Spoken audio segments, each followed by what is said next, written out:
Hello everyone, welcome to Rohit Jaswani, this is Rohit and आज हम पढ़ेंगे रेस्पिरेटरी सिस्टम के बारे में। श्वसन तंत्र देखिए, ये भी एक मानव का ही एक जो सांस लेते हैं, मानव कैसे सांस लेता है इसके बारे में हम देखेंगे और कौन कौन से जो ऑर्गन्स होते हैं, अंग होते हैं, काम करते हैं, तो इसके बारे में चर्चा करेंगे। तो देखिए क्या चीज़ पूरा दिख रहा होगा आपको, व्हाइट बोर्ड पूरा भरा पड़ा है, यहाँ से दिख रहा है। यहाँ देखिए, इसको हम नाक बोलते हैं ना।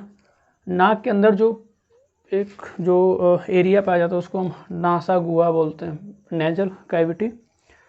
फिर नीचे आएंगे तो इसको हम बोलते हैं फेरिंग्स बोलते हैं, जहाँ पर हमारा मुख गुहा यानी ओरल कैविटी और मुख गुहा, ओरल कैविटी हुआ या मुख गुहा हुआ, और यह नेजल कैविटी जहाँ पर मिलते हैं उसको हम क्या बोलते हैं, फेरिंग्स बोलते हैं। इसके आगे आएंगे तो इसको लैरिंग्स बोलते हैं। यहाँ पर देखिए लैरिंग्स हुआ, और यह जो आपको ग्रीन कलर का दिख रहा है जीभ है।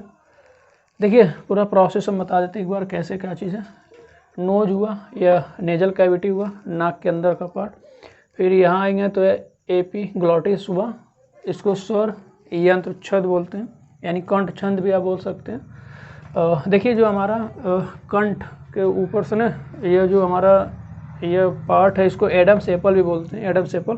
तो यहाँ से दो पार्ट में जाती है ये पाइप, दो, एक फूड पाइप होती है, एक वाइंड पाइप होती है। फूड पाइप को बोलते हैं क्रॉस नली, उसको बोलते हैं श्वास नली, है ना। तो जो हमारी फूड पाइप है इसको हम एसोफेगस बोलते हैं इंग्लिश में, और इसको हम बोलते हैं ट्रेकिया, आपको दिख रहा है उधर लिखा है। इसके आगे जाएंगे तो यह देखिए जो हमारी ये वाइंड पाइप है ना, यह तकरीबन जो हमारी श्वास नली है वाइंड पाइप, यह तकरीबन 4.5 इंच की है, 4.5 इंच की है पूरी पाइप है हमारी। अब देखिए आगे आने के बाद ना यह हो गया आपका राइट साइड, या राइट लंग्स हुआ और ये लेफ्ट लंग्स हुआ ना। तो दोनों पाइप अलग अलग हो जाती हैं, जिसको देखिए इसको हम श्वास नली बोलते हैं। फिर जैसे ही अलग अलग होता है ना दो पार्ट में, उसको हम श्वसनी बोलते हैं। फिर वह अब देखिए ये जाल बनाएगा पूरा लंग्स में पूरा फैला वाला होता है ना, तो यह बनाएगा श्वसनिका। इसका अगर हम डायमीटर की बात करें तो वह 1 से 1.4 सेंटीमीटर होता है।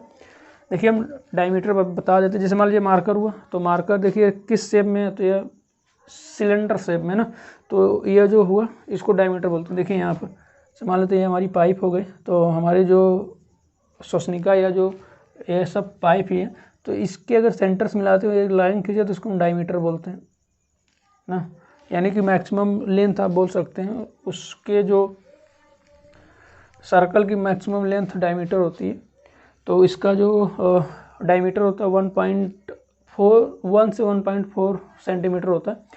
ये आपको देखिए जो हमारा यह दायां लंग्स है, यानी दायां फेफड़ा या बायां फेफड़ा, तो हमारा जो दायां फेफड़ा होता है वह तकरीबन बाएं वाले से 1 इंच छोटा होता है और इससे ज़्यादा चौड़ा होता है। देखिए छोटा क्यों होता है, क्योंकि इसके नीचे आपको लंग्स मिल जाएगा, लंग्स के लिए भी जगह चाहिए, और लीवर, यकृत के लिए आपको जगह चाहिए। और इधर आपको एक हार्ट होता है, हृदय पता होगा, बाएं साइड होता है, तो उसके लिए जगह चाहिए। ये पूरा पतला होता है और चौड़ा होता है। दायां वाला छोटा होगा बाएं वाले से और चौड़ा होगा, और इस साइड वाला बायां वाला पतला होगा और लंबा होगा, सकरा होगा। और यह देखिए भारी होता है, जो दायां साइड वाला ना, यह जो दायां साइड वाला ना, यह भारी होता है, जो दायां साइड वाला यह हल्का होता है। कितना भारी होता है, अगर इसके हम वजन की बात करें ना, तो दाएं वाले का औसत वजन, दाएं वाले का अगर औसत वजन देखा जाए तो ये आपको 23 औंस मिल जाएगा ना, 23 औंस मिल जाएगा। अगर इसको हम ग्राम में बात करें, देखिए ये जो दाएं वाले का औसत वजन 23 औंस मिल जाएगा। अगर इसको हम ग्राम में बात करें तो अब 652 ग्राम, ठीक है। अगर हम बाएं वाले की बात करें, ये देखिए बाएं वाले का औसत भार कितना है, तो इसका 19 औंस ना। देखिए जो हमारा बाएं वाला दिख रहा है इधर, ये बाएं वाला और दाएं वाला, तो दाएं वाला हमारा भारी होता है, इसका जो वजन होता है, भार वेट होता है, वह 23 औंस होता है। इसको अगर ग्राम में देखा जाए तो तकरीबन 652 ग्राम आएगा। इसका देखा जाए अगर बायां औसत ना, यानी ये बाएं वाले का देखा जाए तो इसका औसत भार 19 औंस आता है। अगर इसका देखा जाए तो तकरीबन 538.62 नियर अबाउट आता है, 538 यानी 538.62 ग्राम। 1 औंस बराबर कितना होता है, तो इसको हम बता देते। 1 औंस बराबर जो आपका तकरीबन 28.35 ग्राम होता है। 1 औंस बराबर होता है 28.35 ग्राम। दाएं वाले का होता है 23 औंस यानी 652 ग्राम। और बाएं वाले का होता है औसत भार 19 औंस या 538.62 ग्राम, सब नियर अबाउट है। जबकि 1 औंस बराबर होता है 28.35 ग्राम। ठीक है, अब इसके बाद यहाँ अंदर आएगा तो ये पूरा मतलब जैसे जाल बनाता है उससे जाल पूरा बनाता है, तो जो जाल बनाता है उसको हम श्वसनिका बोलते हैं। अब देखिए जो अंदर यहाँ आपको दिख रहा है पतला पतला सा ना, जो अंदर होता है उसको हम कूपिका बोलते हैं, एल्वियोलस बोलते हैं, एल्वियोलस। और इसके अंदर एक कूपिका वाहिनी बनी रहती है। मतलब जैसे आप समझने के लिए इसको समझ सकते हैं कि जैसे मधुमक्खी का छत्ता देखिए उसमें ढेर सारे सेल बने रहते हैं ना, उसी तरह ये भी होता है। ये ऊपर से पूरा उभरा उभरा रहता है, ये आपको दिख रहा है उभरा ऐसा ऊपर। इसका हम कैसे शेप बताएं आपको, कोई एग्जांपल ऐसा जो उभरा रहे।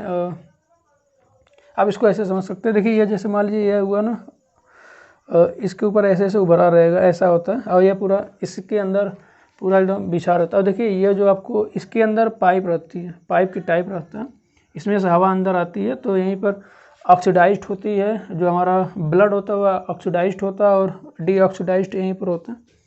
देखिए जो आपको रेड कलर का दिख रहा है ना, इसको बोलते हैं, ये जो कहाँ से आया ना, तो ये जो रेड कलर का ये पल्मोनरी वेन्स है ना, यानी कि इसको आप पल्मोनरी सिरा बोल सकते हैं रेड कलर वाला, और जो नीले कलर वाला उसको पल्मोनरी आर्टरी बोलते हैं ना। तो जो हमारा पल्मोनरी आर्टरी है यह जिसमें कार्बन डाइऑक्साइड मिला रहता है वह वाला ब्लड लाती है, जिसमें पल्मोनरी वेन्स जो है ना वह हमारा जो रेड कलर का है वह ऑक्सीडाइज्ड जो ब्लड हो जाता है उसको ले जाती है लंग्स में। देखिए ये जो लंग्स है ना, ये जो हमारा लंग्स है, देखिए लंग्स क्या काम करता है ना, लंग्स का वर्क क्या है, तो लंग्स हमको बस पंप का काम करता है। जैसे मान लीजिए आपका घर टंकी में पानी चढ़ाना तो क्या मोटर चाहिए, उसी तरह ये भी मोटर का काम करता है पानी चढ़ाने का। और ये तो क्या करते हैं लंग्स ना, हमको ऑक्सीजन, ब्लड में पता है आपको ऑक्सीजन चाहता है, हीमोग्लोबिन होता है जो ऑक्सीजन को कैरी करके ले जाता है। तो ये जो आरबीसी इसमें ऑक्सीजन मिलाने का काम क्या करता है, लंग्स। तो देखिए यहाँ से पहले हम बात करेंगे देखिए आपका ये जो हृदय होता है ना, इसमें 4 कोष्ठक पाए जाते हैं। इधर हो जाएगा दायां अलिंद, दायां नीले, इधर हो जाएगा बायां अलिंद और बायां नीले ना। तो जो हमारा बायां नीले होता है ना, बायां नीले से एक निकलती है पल्मोनरी वेन्स ना, जिससे जो पल्मोनरी वेन्स होती है ना, वे आपको प्योर ब्लड यानी ऑक्सीजन वाला, जो जिसमें खून ऑक्सीजन मिल जाता है ना, वह वाला खून लाती है कहाँ से, तो यह लंग से लाती है इसमें। देखिए और जो हमारा पल्मोनरी आर्टरी होता है ना, यह हृदय से ले जाती है लंग्स में उसको ऑक्सीजन मिलाने के लिए। ये ले जाती है कहाँ पर, लंग्स में। तो यहाँ हम बता देते हैं जो हमारा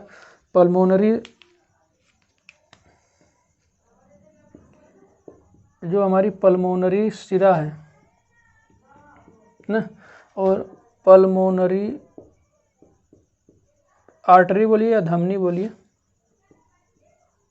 तो देखिए जो हमारी पल्मोनरी सिरा है ना, देखिए सिरा में वैसे अशुद्ध रक्त बहता है। अशुद्ध का मतलब उसमें कार्बन डाइऑक्साइड रहेगा, और धमनी में शुद्ध रक्त का मतलब होता है कि ऑक्सीजन उसमें मिल चुका है। तो लेकिन अगर पल्मोनरी जुड़ा तो इसमें उल्टा हो जाएगा, पल्मोनरी सिरा में आपका शुद्ध रक्त बहेगा यानी ऑक्सीडाइज्ड ब्लड, इसमें O2 रहेगा, इसमें आपका अशुद्ध रक्त। ये सब कहाँ से निकलते हैं, सब निकलते हैं हृदय से। इसमें अशुद्ध रक्त में इसमें CO2 रहेगा, कार्बन डाइऑक्साइड। वैसे देखा जाए धमनी में आपका प्योर ब्लड बहता है, लेकिन अगर पल्मोनरी लगा तो अशुद्ध हो जाएगा, उल्टा। ये एक्सेप्शन इसका। तो ये हो गया। अब देखिए नीचे डायफ्राम बना रहता है, ये डायफ्राम है। जब हम सांस लेते हैं ना तो डायफ्राम नीचे खिसक आता है। देखिए जब सांस लीजिए तो ये पूरा, देखिए जब हम सांस लेते हैं तो ये पूरा फैलता है ना, इसको जगह चाहिए हवा भरने के लिए, तो ये नीचे आ जाएगा जो डायफ्राम।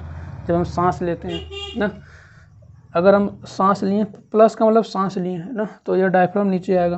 क्यों नीचे क्यों होता है, क्योंकि जगह बना था पूरा हवा भरने के लिए। अब जब हम सांस छोड़ते हैं यानी माइनस यानी सांस निकाल रहे हैं ना, तो जब हम सांस निकालते हैं तो डायफ्राम ऊपर आता है यानी पुश करता है इसको, तो हवा निकल जाती है बाहर। देखिए हम लोग करते क्या है कि देखिए सांस हम 2 प्रकार से लेते हैं, एक मुंह से एक नाक से ना। तो हमको नाक से सांस लेना चाहिए इसलिए क्योंकि नाक में छोटे छोटे बाल होते हैं जो डस्ट पार्टिकल या कीटाणु उन सबको रोक देता है। लेकिन मुंह में बाल उल नहीं होते, ये सीधा आ जाते हैं आपके अंदर। ये इसको बताते हैं। तो यह जो पल्मोनरी वेन्स है, ये वाला जो रेड कलर का, इस यहाँ पर देखिए आपको मिलेगा, मतलब यहाँ पर ये जो अंदर पूरा दिख रहा है ना, सेल टाइप दिख रहा है, यहाँ पर ऑक्सीजन पूरा जुड़ता है, मतलब ऑक्सीजन पूरा मिलता है ना पल्मोनरी वेन्स से, ऑक्सीजन मतलब उसमें मिलेगा। और जो पल्मोनरी आर्टरी यानी पल्मोनरी धमनी है ना, इससे कार्बन डाइऑक्साइड निकलती है। वो बता देते हैं, यहाँ पर पल्मोनरी सिरा हुआ और पल्मोनरी धमनी हुआ।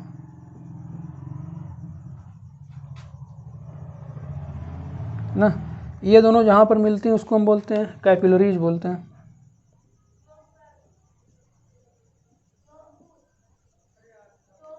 ये दोनों जहाँ पर मिलते हैं उसको हम कैपिलरीज बोलते हैं। यानी कि अब यहाँ पर मिलेंगे जहाँ पर CO2 और ऑक्सीजन का आदान प्रदान होता है, उसको हम क्या बोलते हैं, कैपिलरीज बोलते हैं। तो ये आप समझ गए होंगे। अब यहाँ पर बताते हैं, देखिए हम क्या होता है ना, कभी कभी हम खाना खाते हैं तो अचानक से हिचकी आने लगती है। तो हिचकी क्यों आती है, ये देखिए है एपिग्लोटिस ना, यही मेन काम करता है। देखिए हमेशा ये खुला रहता है, लेकिन जब हम खाना खाते हैं, ये देखिए जो ये वाइंड पाइप है ना, ये हमेशा खुली रहती है, इस पर एक ढक्कन टाइप रहता है, तो ये हमेशा इस पर बंद रहता है। जो आपका दिख रहा है फूड पाइप दिख रहा है, इसको बंद किया रहता है, कौन सा, ये एपिग्लोटिस ना। जब हम खाना खाते हैं तो खुल जाता है और इसको बंद कर लेता है। लेकिन बाई चांस क्या होता है, अगर हम कुछ सोचते हैं तो खाना खाते टाइम जब हमारा कोई भी अन्न का दाना या कुछ हुआ, भोजन हुआ या पानी हुआ, अगर इसमें आएगा, वाइंड पाइप में आएगा, तो हिचकी आने लगती है। हिचकी इसलिए आती है कि जो लंग्स है ना, वह रास्ता भटक जाता है, तो ये ऊपर से पुश करता रहे इधर कहाँ, तो ये पुश करता है तो उसको बाहर निकालने के लिए, तो फिर इसीलिए हमको हिचकी आती है। तो इसलिए खाना खाते टाइम हमको खाने पर कंसंट्रेट करना चाहिए, ऐसा नहीं कि कहीं खोए रहे। और देखिए एक चीज़ और है कि जब हम पानी पीते हैं ना, तो लोग हंसा देते हैं ना, तो हंसाने के बाद देखिए हिचकी आती बहुत तेज़ ना, या नाक से पानी आ जाता है। तो नाक से पानी आने का रीज़न क्या है, मतलब जब हम पानी पीते हैं और कोई हंसा देता है, तो देखिए जब हम हंसते हैं तो हवा बाहर आती है। आप हंस कर चेक करिएगा, जब आप हंसेंगे तो हवा बाहर आएगी। तो जब हवा बाहर आती है तो देखिए अब इसमें पूरा पानी भरा मुख में ना, तो हवा को निकलने के लिए कोई जगह चाहिए, तो पानी को ले देकर कहाँ से, नाक से निकल जाती है। और देखिए जब हम हंसते हैं तो ये खुल जाता है ना, तो पानी इसमें आ जाता है, इसलिए हमको खांसी या खराश आने लगता है। इसलिए अगर कोई पानी पी रहा है तो हमको उसको नहीं हंसाना चाहिए। ये हुआ पूरा। अब आते हैं इधर, देखिए एक जो स्वस्थ मनुष्य ना, वह कितनी एक मिनट में कितनी बार सांस लेता है। तो जो स्वस्थ मनुष्य होता है वह 1 मिनट में 16 से 20 बार सांस लेता है। एक जो स्वस्थ मनुष्य है यानी हेल्दी पर्सन है, तो 1 मिनट में 16 से 20 बार सांस लेगा 1 मिनट में ना। अगर देखिए हम सांस अंदर ले रहे हैं ना, तो सांस अंदर लेने को हम इनहेलेशन बोलते हैं। अगर हम सांस अंदर लिए, यह सांस देखिए अंदर आई, तो इसको हम क्या बोलते हैं, इनहेलेशन। इसको हिंदी में हम बोलते हैं पूरक, या इसको आप श्वास भी बोल सकते हैं, श्वास। अगर हम सांस बाहर निकाल रहे हैं ना, बाहर यानी हवा हम बाहर निकाल रहे हैं, तो इसको हम एक्सहेलेशन बोलते हैं। एक्सहेलेशन बोलते हैं। इसको आप बोल सकते हैं रेचक या प्रश्वास।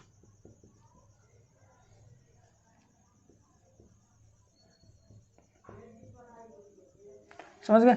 अगर सांस हम अंदर ले रहे हैं तो उसको हम इनहेलेशन बोलते हैं, अगर सांस हम बाहर निकाल तो उसको हम एक्सहेलेशन बोलते हैं। देखिए इन मतलब अंदर, एक्स यानी बाहर निकालना। आप देखे होंगे इंटर और एग्जिट ना, उससे आप समझ सकते हैं। देखिए इंटर करते हैं यानी कि एंट्री हो रही है, और एग्जिट का मतलब EX आता है ना। जब EX लग जाए तो यानी कुछ बाहर हो रहा है ना।